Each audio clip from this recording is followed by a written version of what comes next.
Hello, guys. Welcome back to the Tasty Lemon podcast. I'm your guest host, Achai, and we have Ayak in the building. And today we're going to be discussing what we discussed earlier in the last episode. So this is going to be part 2 of the Pitfall financial. Yeah. So before that, I'm going to read some responses from you guys. And one says the quality of the video and sound is just on another level of perfection. Superb. The sound and editing is also commendable.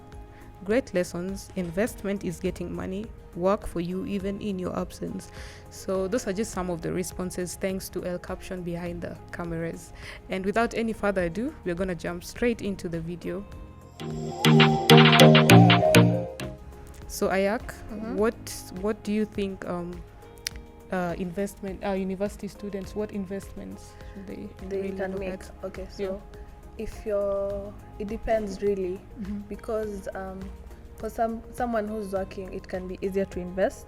Like you can invest in a money market fund, which can be done through M-Pesa. I know young people, we don't want to fill this document, bring a passport photos, what go and make a line. This is like an easier option where you can do everything online. There are very many money market funds in the market. Some banks I think also have those options. So, and then you can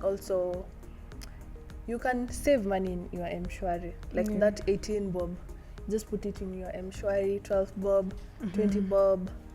At the end of, instead of buying a smocha, you can just put that money in your M-Shwari, which then you can like use to buy money market fund.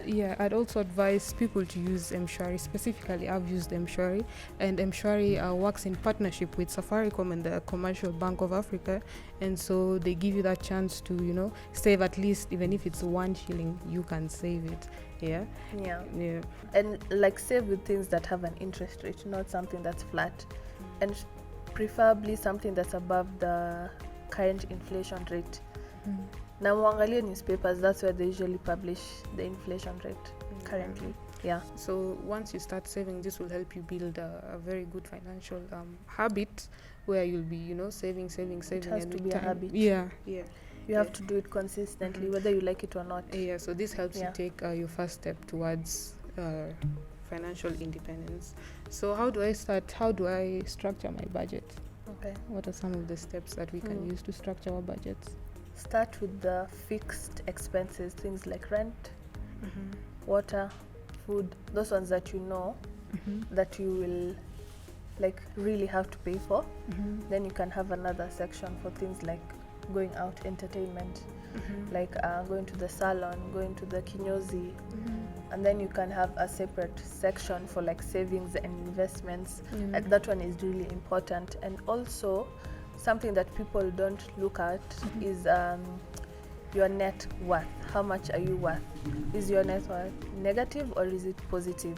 You have to look at all the investments you have, put in all the debts, your liabilities, and see how much you're worth. Okay, so I have investments in regards to retirement. Please help. This is a question that has been asked by one of our viewers. Okay, retirement is extremely important, and I think we really need to focus on it as women. Because you get to that point and then maybe your spouse is the only one who has retirement money and you're just chilling. And it's not a good thing when you're depending on your children to be your retirement plan. They're also struggling. You can't expect them, send me this money, and your child hasn't even established themselves. They've started working, maybe they're earning 20k and you're expecting them to give you 15k. That's not possible. So I'd say you have to have a retirement plan, even if you're not employed. There are many like self-pension plans in the market where you can just, I know specifically for Zimele, they have a self-pension plan where it's like a money market fund where you put money in through M-Pesa. And if you're working, I'm sure your employer they've liaised maybe with the company where your pension goes to them every month. I also think to avoid that, some people tend to wait until maybe old age or after they're done working and then they'd start. But I'd advise you as a young person, it's important to start saving right now. Take those risks there's that MMF, you can start by saving small so as to avoid this kind of challenges later in the future. You have a specific number of productive years. Yeah. Some people it's 20, some people it's 30, others 40. It depends on you. And then you have years of unproductivity. That's after you stop working. Yeah. So like the mind, you have to think about like those 40 years. Imagine you've worked, that's a long time, and then you have nothing to help you live the next 20 years of your life. That's so painful. Hey, no, that's not easy. So you guys, think about you don't really have to wait for someone to push you on any. Just think of it, sit down, do your thing, and later on you're going to so cash flow is simply money that is moving in and out of your bank accounts. It could be from your businesses and all that. So could you kindly enlighten us more? Cash flow, especially in retirement, it's good to have an investment that gives you a cash flow. Like money is constantly coming to you all the time. Like if you've bought land, it won't give you a specific cash flow. That's a fixed asset. So you'll have to wait for like 6 months so that you can get money. So cash flow is something that gives you money every month or every 2 weeks. It depends on how you've structured it. Yes, there's also a way you can help yourself. I came across an article, the 50-20-30 rule, whereby you divide your monthly income. 50% of it goes to your needs, the other 30% goes to your wants, and the other 20% goes to your savings or debts that maybe you didn't pay or you're planning to pay. But I think with the current economic situation, you're really going to have to change that structure. Maybe you're going to have to save 50% and then 30% expenses and then 20% wants, because like the inflation rate is much higher than your salary. So it's moving faster than the increase in your salary. So you really can't have it in that way. And then you can have your own personal hacks. Like for me, I have some personal hacks. I have a 6 months rule where I buy things like toiletries, dry foods for 6 months. So when I buy in January, from then on I start saving for 6 months, and then around June, July I buy those things again. Once again. For 6 months again. So I don't like those things really help when it comes to your budget. And then there's a monthly budget where those things that are more perishable that you can buy once a month, and then there are weekly things like milk, bread. You have to know how many packets of milk you use in a week, and the bread, how much bread you eat in a week, and the groceries that you use in a week. It's not a joke. If you want to move up financially, you have to really think about it. And another thing that I do personally, I usually go to the, slaughterhouse or kichinjio after every 2 months. And then like recently I bought 1 kilogram of beef at 350 shillings, and in the supermarket that's like 1,000 bob. So that's like a huge saving amount. And then goat is like 500 bob a kg, chicken is like 500 bob. So you have to really think about, you have to find ways around your money, guys. You really have to. You need to specifically now on sherehe. Okay, I don't know how to help people there, because personally I'm not an out person. I like to stay indoors. But when I go out, like I have a specific amount of money. Ladies, I'm talking to you now. You can't leave the house, because I know specifically someone who left the house from Zimmerman with 20 bob and got in a Paradiso. I hope you people know what a Paradiso is. And then got to town and then walked till Westlands just to meet her friends. Imagine. Now if her friends were not there, how would she have gone home? So don't live outside your means. Sherehe is one of the things that really is really taking you back financially. I'm not saying don't go for sherehe, just have an amount set aside for that, and don't go out with people. Like, for some people you think you're on the same caliber, but the money they're using for sherehe is like pocket change, and you're using your main money for sharehe. Yeah. So you really need to think about it, because no one really reveals their financial situation. Yeah. Yeah, so you need to track your expenses. You need to live within your means. yeah. Yeah. So we have cash flow. Cash flow is basically the money that comes in and out of your bank in form of liquid. So could you kindly tell us more about cash flow? Because I see they're divided into three. There is the operating the investing activities, the financial activities, and the operating activities. Yeah. So I'd say generally cash flow is your money coming in, as you've said. Yeah. If you have fixed assets, like long-term fixed assets, which don't have a cash flow, then you might be in trouble, because if you lose everything else and you need money, these are the things which like generate you money. So you need to find investments that give you back money every month or maybe every 2 months. Like I'm sure treasury bonds give you a certain amount after some time. So make sure whatever investment you make, there's a way your money is coming back to you. Yeah. So one person is asking here, I want to open a business, so where do I start? You have to understand firstly, and Sebit will also tell you, business is not for the faint at heart. That's the first thing you have to know. Your heart will be broken over and over again. Don't treat the business with your feelings. Treat it as a separate entity where it will fail, you'll have to try something else. So be ready to fail. That's the first thing you have to do. And then identify your business and identify what you're selling. Make sure like you're selling. That's really important. You're selling something and getting your money back. Yeah. Like, let me say, a business, when someone is starting a business, you're thinking about making money. It's not a charity organization, right? There's a way you have to get money. People think money is coming. Because people have this tendency to think that when I open a business, I'm expecting money to come through quick. I'm expecting things to go through quick. As she said, you're going to have to fail, come up, try again. Yeah. Get the product. You have to market the product.